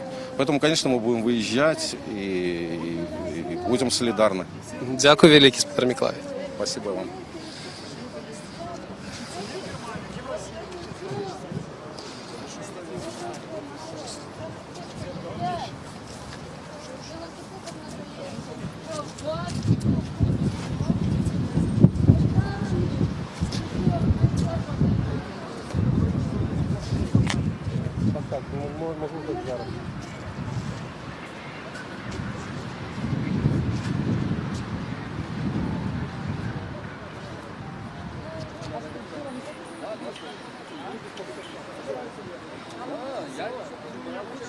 Я сегодня впервые начал я не могу сказать. Ребята там конкретно будет. Если в 2010-м собралось сколько? 15 тысяч человек. Сейчас будет больше. В 2010 году, подожди, в 2010 году где-то 15 тысяч человек собралось. Сейчас, учитывая то, что власти не особо давят, то будет больше.